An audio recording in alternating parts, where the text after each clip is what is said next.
আমি জ্যোতিপ্ৰসাদ আগৰৱালাদেৱৰ সদায় স্মৃতি দিৱস এটা পাতি আহোঁ ধুমধামকৈ, কিন্তু এইবেলি কৰোণাৰ সংক্ৰান্তত আমি পাৰা নাই।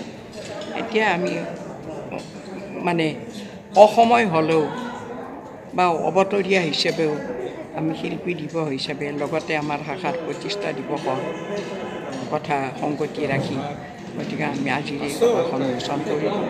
ইয়াৰ দ্বাৰাই নতুন প্ৰজন্মক কেনেকৈ আমি এই মহান পুৰুষ দুগৰাকীৰ আদৰ্শ ৰক্ষা কৰি আমাৰ অসমৰ নতুন প্ৰজন্মসকলে এই মানুহ দুগৰাকীনো কোন আছিল এই কথা হৃদয়ংগম কৰিব পাৰে, তাৰ কাৰণে প্ৰতি বছৰে আমি এইদৰে একোখন সভা সমিতি সদায় পাতি আহিছোঁ। গতিকে ইয়াৰ সফলতা আমাৰ শ্ৰোতা বা দৰ্শক বা আমাৰ ৰাইজে কি ধৰণে লয় বা কি ধৰণে তেওঁলোকৰ প্ৰজন্মক গঢ়াই তোলে, সেয়েহে আমি বিজ্ঞ একোজন বিদ্বৎ পুৰুষক মাতি আনি আমি এই বিষয়ে বহুতো আলোচনা কৰোঁ। এই আলোচনাৰ অৰ্থ হ'ল নতুন প্ৰজন্মই কেনেকৈ এই কথাবিলাক শিকি তেওঁলোকে হৃদয়ত ৰাখিব পাৰে বা মহান পুৰুষসকল সেইসকল মহান পুৰুষ কোন আছিল এই কথাখিনি জানিব পাৰে, তাৰে আদৰ্শ অৱগত কৰাৰ কাৰণে আমি এই ধৰণে সভা সমিতি পাতি আহিছোঁ। গতিকে সকলোৱে মিলি আমাক এই সফলতা কামনা কৰিলে আমি ভাল পাওঁ।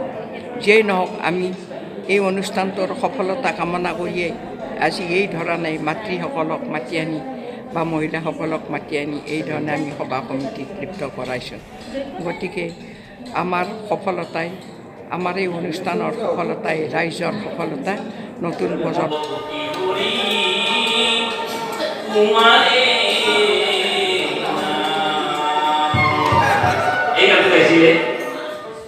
বৰপেটাৰ দুগ্ধনাথ ছাত্ৰ একাডেমি গৈছিল আৰু বাইদেৱে কৈছিলে যে তালে পৰি